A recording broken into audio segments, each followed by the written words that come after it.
Hello guys मु आशीष आपण मानक स्वागत करुच्ची मोर आ गोटे वीडियो आज आम बुलवाक जा जयपुर भवानीपाटना। जयपुर भवानीपाटनार दूरता हूँ 164 किलोमीटर। आपण विभिन्न सौंदर्य भरपूर रास्ता क्रॉस कर आपण पहुँचे सीधा सड़क भवानीपाटना एवं भवानीपाटना तैयारी होची बसस्टाण। देखो ये हूँ भवानीपाटना बसस्टाण जोटा कि बर्तमान ए नुआ तैयारी ये हूँ भवानीपाटना बसस्टाण भितर प्रवेश करवा जोटि कि एंट्री गेट जो रही आपण मैंने देखिपे भवानीपाटना बसस्टाण सुंदर भाव में तैयारी एवं ये हूँ से बसस्टाण भ्यू आपण मानक देखा जो बर्तमान बसस्टाण बहुत सुंदर भाव में ये हूँ बसस्टाण जोटा कि न्यू बसस्टाण भाव में भवानीपाटनार तैयारी होती एवं ये स्वच्छतार बहुत ध्यान रखा जाइए।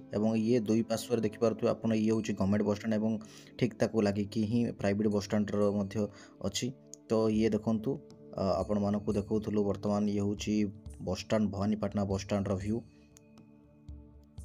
आउ बर्तमान आम जेहेतु कि आसीचे भवानीपाटना आउ भवानीपाटना जदि आसीचे निश्चित भाव में आम माँ को पाखु दर्शन कर माँ को ना को आपण मैंने जानीपे माँ माणिकेश्वरी होती कलाहांडी जिलार इष्टदेवी माँ को दर्शन करवा एवं आपण को यही वीडियो रे माँ को मंदिर पर्यंत जावा समय आपण मानक माँ को किसी किंबदंती बा इतिहास विषय आम किछिटा जहाँ भी जानीचु साहा आपन को जनइबू। एमती तो बहुत इतिहास अच्छी जहाँकि माँ को इतिहास विषय आज पर्यंत कई जापर ना तो चेष्टा करूँ जे आपन को इतिहास किसी जनवाई।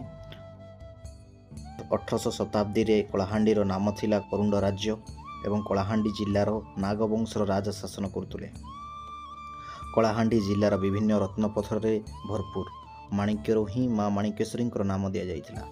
सेतेबेले चलीथिला षष्ठमतम राजांकर शासन। राजांक परिवार रे राजा एवं तांको स्त्री एवं एकमात्र पुत्र रामचंद्र रोते एवं किछि वर्ष बीतीगला परे राजांकर मृत्युवरण घटिथिला।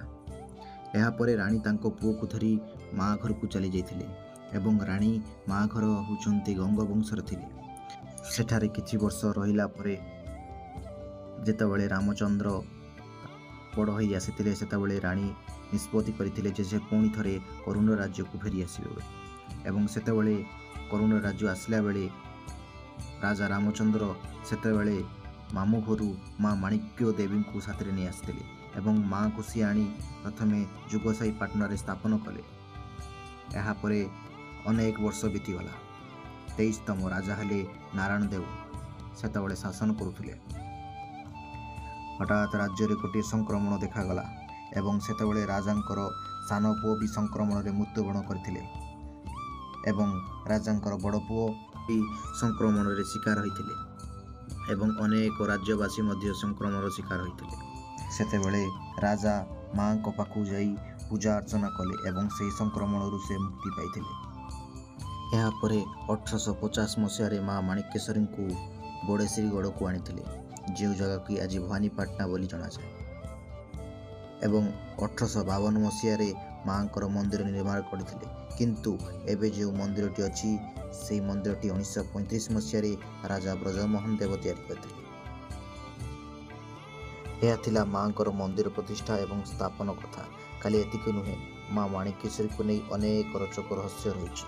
बर्तमान आम माँ माणिकेश्वरी मंदिर पाखापाखि पहुँची सारे आउ ये हूँ बसस्टाण जो बाहर थिलु 1.5 किलोमीटर दूरतार रही माँ माणिकेश्वरी मंदिर जोटा कि सहर मध्य रही। देखो आपण मैंने देखिपे आम पाखापाखि पहुँची सारे माँ माणिकेश्वरी दर्शन करवा चलतु।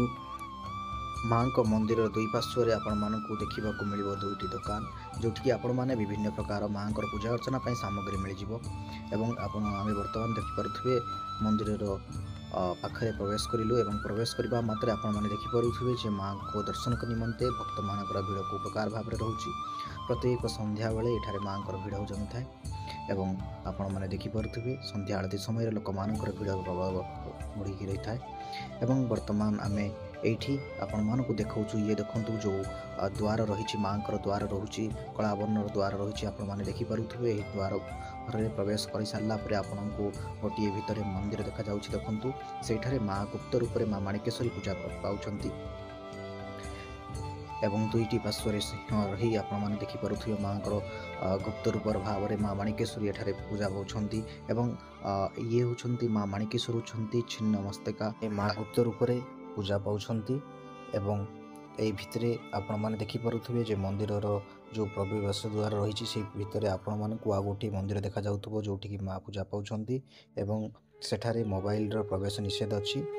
ମାଙ୍କର ପୂଜା ଦଶହରା ସମୟରେ ଅଷ୍ଟମୀ ଦିନ ପାଳନ କରାଯାଏ ଏବଂ ଏହି ଯାତ୍ରାକୁ ଛତ୍ର ଯାତ୍ରା ବୋଲି କୁହାଯାଏ ଏବଂ ଛତ୍ର ଯାତ୍ରା ଦିନ ମା ନଗର ଭ୍ରମଣରେ ମଧ୍ୟ ବାହାରିଥାନ୍ତି ଏବଂ ହଜାର ହଜାର ଲୋକଙ୍କର ଭିଡ଼ ଏଠି ଜମିଥାଏ। ଆପଣମାନେ ଦେଖିପାରୁଥିବେ ଯେ ଏହି ଭିଡ଼ିଓଟି ମୁଁ ଆପଣମାନଙ୍କୁ ଦେଖାଉଛି ଯେ ମା ମାଣିକେଶ୍ୱରୀଙ୍କର ଯେଉଁ ଛତ୍ର ଯାତ୍ରା ଭିଡ଼ିଓ।